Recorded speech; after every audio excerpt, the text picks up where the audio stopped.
Ассаламу алейкум.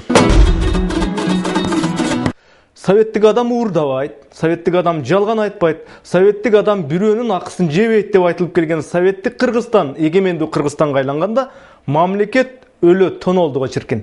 Кыргызстандын ошо жылдардагы премьер-министри Турсунбек Чыңгышевди акмактар менен жалкоолор гана уурдабайт деген лакап сөзү азыркыга чейин эл оозунан түшө элек. Ошо киши ушинтип айтты эле деп Кыргыз Республикасынын мамлекеттик расмий гезити эсептелинген Эркин Тоо гезитине өткөн жумаларда Чыңгышев мырза жалкоолор менен акмактар уурдабайт деген сөздүн чоо жайын чечмелеп маек бериптир.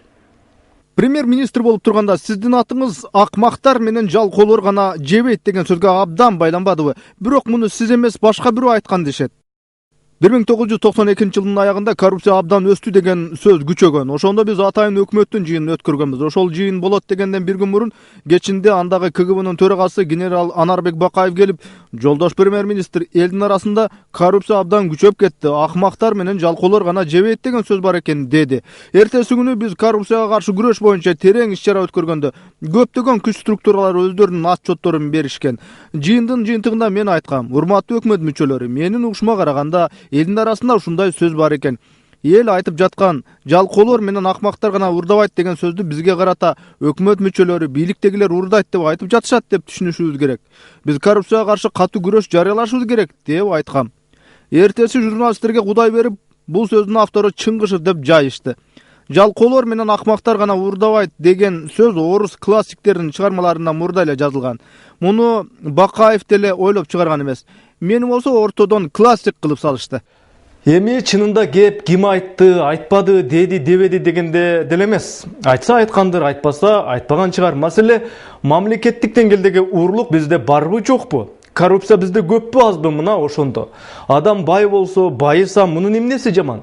Кедейлер дагы, байлар дагы баары бирдей жашасын. Баары бирдей Запорожец, Москвич, Жигули минсин деген советтик мамилени азыр эч ким таңоолоп аткан жери жок. Башкы суроо, ким кантип байып атат? Эмненин эсебинен байып атат? Кирешеси канча, алган айлыгы тиги болсо, биздин кээ бир министрлер, депутаттар, чиновниктер 5-6 кубтук джиптерди кайсы жактан сатып алды? Чоң-чоң хан сарайларды кайсы кирешесине салып атат? Бул бирөөнүн чөнтөгүн бирөө карап, ошонун байыганына ичи тарып атат дегендик эмес. Жанагы коррупция деген балакеттин чынында тамырлап, чырмоктоп өрчүп атканында. Акча берсе албай койгон, пара берсе чөнтөгүнө салбай койгон коррупциясы аз өлкөлөр дүйнөдө бар. Анын бири Кытай.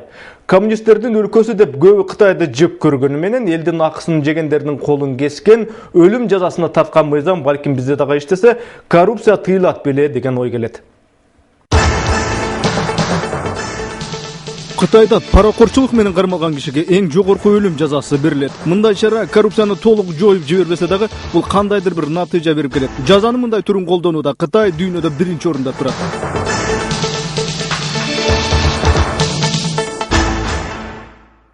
Моореки киши Кытай компартиясынын мүчөсү, Шэньчжэнь шаарынын мэри Цюй мырза өзү башкарган шаардын жараткан ийгиликтери тууралуу партиялык чогулушта отчет берип, албан ийгиликтер жаратканын айтып жатат. Саналуу күндөн соң бул чиновниктин парт билетин алышат дагы, паракорчулугу тууралуу фактыны угузушуп, өлүм жазасына тартышат. Болгону ошол күнкү тележаңылыктарда бул аткаминердин кылмышы тууралуу кабарланып, $5 миллион пара алганы тууралуу маалымдалып, сот залынан репортаж дагы алынбай, адвокаттын деле пикири жок, сотто ийишет. Кытайда бул туура эле көрүнүш дейт CCTVнин алып баруучуларынын бири. В данном случае, да, вот реакционная политика такова, что эң башкысы окуянын тыянагын элге угузуш керек. Биздин максат чиновник күнөөлөндү, аны кантип жазалашты, ошону тыянак катары көрсөтүшүбүз керек. И, скажем, исход. Бул сыяктуу паракорчулук менен кармалган фактылар Кытайда ого эле көп. 18 аткаминерди бирдей кармап, сотсуз, жактоочусуз эле түрмөгө камап, өлүм жазасына тартып ийген учурлар көнүмүш. Кылмышкерге мүмкүнчүлүк берүү деген бул өлкөдө болбойт. Кылмыш кылдыбы, пара алдыбы, демек артка жол жок, өлүм. Паракорчулук үчүн колун кыя чапкан, өлүм жазасына кесип ийген Кыргызстанда азырынча элестетүү ого эле кыйын. Системаны алмаштырсак, оңолуп кетет элек деп, президенттик система, парламенттик система деп, системадан система тандап атабыз. Бирок кеп системадабы же тигил же бул системада башкарып аткан адамдардын сапатындабы. Антейин десең, бизде саясаттабы, башкадабы эрежени сактоо, эреже менен жашоо деген нерсе калбай баратат. А түгүл балдардын оюнунда дагы эреже болот, бирок бизде негедир чоңдордун оюнундагы эреже сакталбай эле келатат.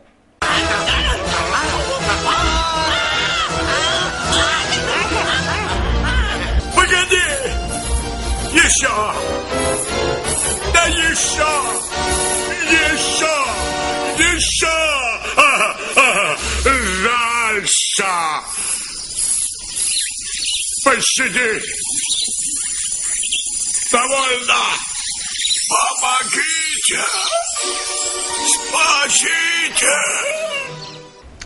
Жылдан жылга тойканалары менен чайканалары көбөйгөн, бир кабат үй салсак элден калабыз деп эки кабат үй салып жарышкан оожок жоргу көбөйгөн Кыргызстанда кайсы бир эрежени айтып чарчайсың?